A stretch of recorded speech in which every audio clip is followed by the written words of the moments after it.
हाथ में फरसा और जुबान पर जय भगवान परशुराम। यूपी में जिसके हाथ में मंडल था उन्होंने कमंडल थाम लिया। ब्राह्मणों को लुभाने के लिए अखिलेश ने ब्राह्मण कार्ड खेल दिया है। भगवान परशुराम जी के मंदिर, वहां पर पूजा करने का मौका मिला, उनसे आशीर्वाद लिया है।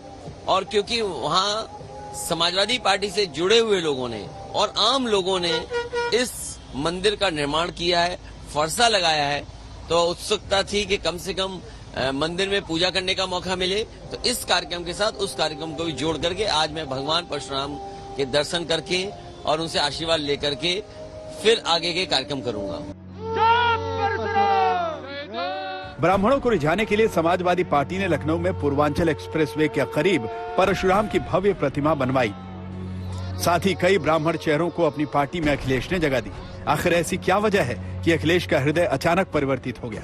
दरअसल यूपी की सियासत में भले ही ब्राह्मणों की ताकत सिर्फ 8 से 10% वोट तक सिमटी हुई है, लेकिन ब्राह्मण समाज का प्रभाव इससे कहीं ज्यादा है और आंकड़े इसकी गवाही देते हैं।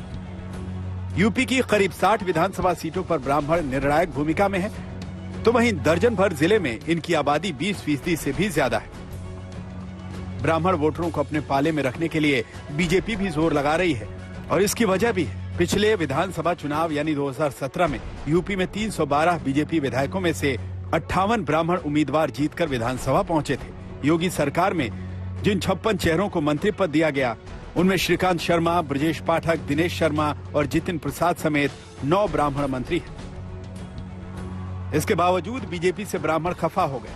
योगी सरकार पर लगातार ठाकुरवाद के आरोप लगे और कई मौकों पर ब्राह्मणों की नाराजगी देखने को मिली, जिसके बाद बीजेपी ने अपनी रणनीति बदली कि आज अकेली भारतीय जनता पार्टी है ऐसी जिसके पास नेता है, जिसके पास नीति है, जिसके पास नीयत है, जिसके पास आप जैसे कार्यकर्ता हैं और जिसके पास कार्यक्रम है और जिसके पास विकास की योजना है और जो सबको साथ लेकर के चलने की ताकत रखता है।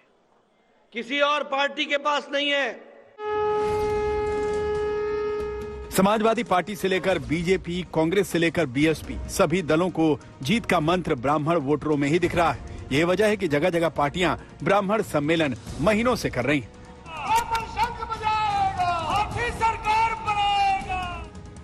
मायावती को 2007 का करिश्मा दोहराने का भरोसा है। जब बीएसपी ने नारा दिया था, ब्राह्मण शंख बजाएगा, हाथी बढ़ता जाएगा। हाथी नहीं गणेश है, ब्रह्मा विष्णु महेश है। 15 साल पुराना ये नारा सबको याद है, जिसने मायावती को यूपी की कुर्सी पर बिठा दिया था। प्रकार से हमने आप लोगों के हितों का, अकेले दलितों का नहीं, पिछड़ों का नहीं, अकलियतों का नहीं, बल्कि अपर कास्ट समाज के लोगों का भी, और अपर कास्ट समाज में से खासकर ब्राह्मण समाज के लोगों का भी, क्योंकि उस चुनाव में इनका बढ़ चढ़कर योगदान रहा है।